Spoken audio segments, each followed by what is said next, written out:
Welcome to the Introduction to Financial Accounting Reports. There are 4 financial accounting reports that we will study. The income statement, where revenues minus expenses equals net income. The statement of retained earnings, where beginning retained earnings balance plus net income minus dividends equals the ending retained earnings balance.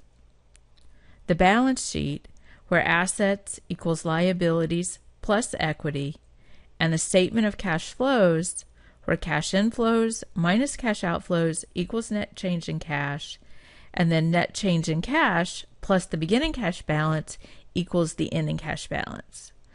This gives a summary of the financial statements we'll be studying and the information that's contained in each of the financial statements.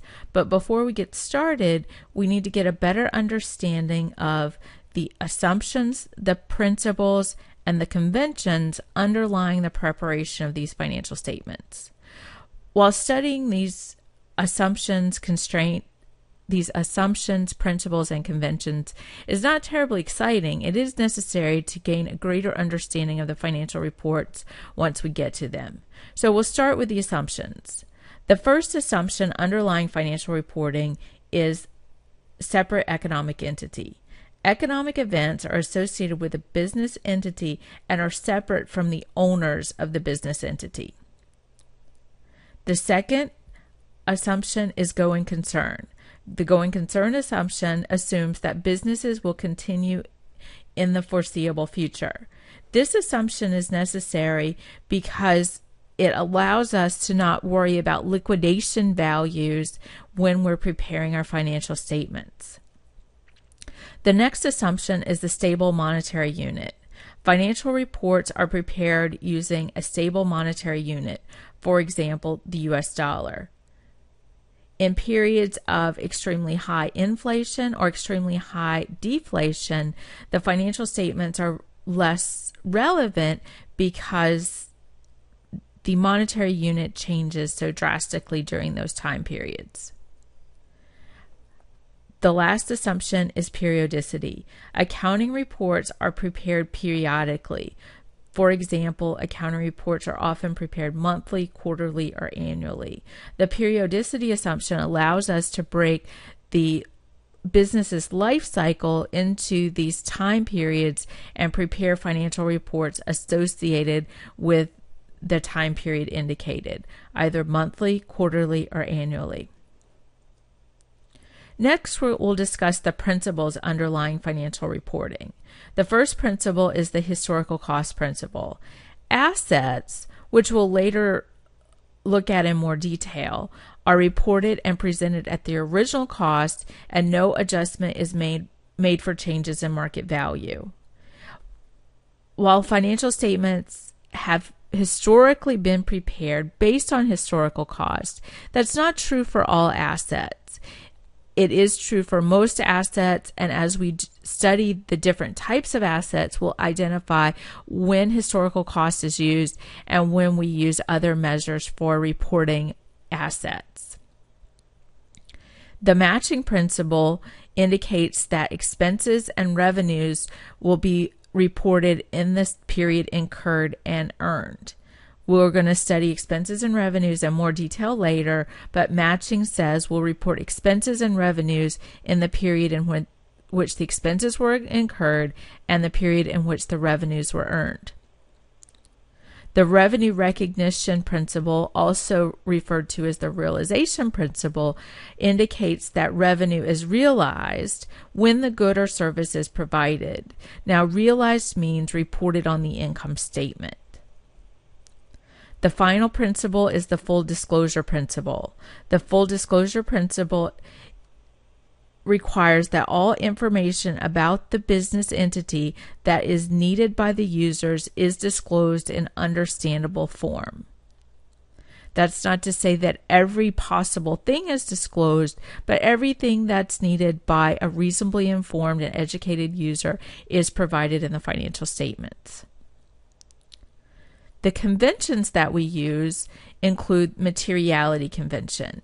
Materiality relaxes certain GAAP requirements. Remember, GAAP is the rules that we follow if the impact is not large enough to influence decisions. And the question that you ask yourself in determining if something is material is, does it matter? Would reporting a particular item in a certain way change the decision made by a user? If the answer to the does it matter question is no, the decision wouldn't change, then the reporting is immaterial. The cost benefit convention also relaxes GAAP requirements if the expected cost of reporting something exceeds the benefits of reporting it. Remember, we are still obligated by regulatory and legal requirements, but the cost benefit convention does allow for the relaxing of certain GAAP requirements. Finally, industry practices convention. Industry practices should be followed even if they differ from GAAP. Oil and gas is a particular industry where there are some very unique accounting standards. So let's review. The financial statements that we will study are the income statement, the statement of retained earnings, the balance sheet, and the statement of cash flows.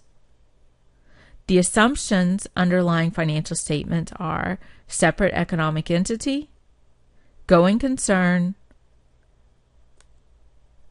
stable monetary unit, and periodicity. The principles underlying financial statements are historical cost, matching, and revenue recognition, and finally full disclosure. The modifying conventions are materiality, cost benefit, and industry practices. Okay, let's practice. Our first question. The assumption that a business will continue indefinitely is separate economic entity, going concern, stable monetary unit, or periodicity. The periodicity indicates that we will divide the life cycle of the business into time periods. Common time periods are months, quarters, or years, and we can prepare financial statements associated with each of those periods. The stable monetary unit assumption is that the monetary unit used in the financial statement is very stable. There are not periods of extremely high inflation or extremely high deflation. Going concern indicates that the business will continue into the foreseeable future, which is very consistent with our question. Separate economic entity indicates that the business is separate and distinct from its owners. The affairs of the owners are reported separate from the affairs of the business. So the question, the assumption that a business will continue indefinitely, is best answered by B, going concern. Our next question. Ray Dunn, owner of Dunn Wright Pest Control, purchased a new car for his wife's personal use and recorded the car in the accounting records of the business. What assumption is violated? Separate economic entity, going concern, stable monetary unit, or periodicity. We just defined each of these assumptions in the previous question, and we know that separate economic entity indicates that the affairs of the owner should be separate from the affairs of the business. So by reporting the personal vehicle in the business records, we're violating the separate economic entity assumption. Our next question. Ray Dunn, owner of Dunn Wright Pest Control, purchased a new car for his business. The list price was $27,000, but he only paid $23,000 for the car. What principle helps to determine the correct amount to record in the accounting records for the purchase? Historical cost, matching, revenue recognition, or full disclosure?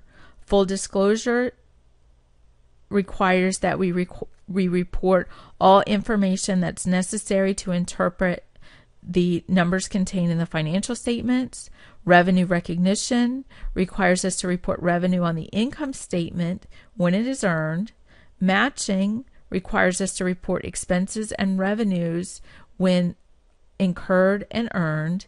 And historical cost says that we report assets at their cost. So this historical cost principle would tell us to report the asset at cost, and the cost is $23,000. So the best answer is A, and the historical cost would be $23,000. Our next question. Ray Dunn, owner of Dunn Wright Pest Control, signed a contract with a client to provide 1 year of pest control service. What principle helps to determine when to recognize the revenue for providing the service? Now remember, recognize means to report in the income statement. So historical cost, matching, revenue recognition, and full disclosure. We just discussed each of these, and we know that revenue recognition deals with when to report revenue in the income statement. Revenue is reported in the income statement when it is earned or when the good or service is provided. So wrapping things up, why is financial reporting cool? Accountants prepare reports that support economic decisions. That means accountants still rule the world.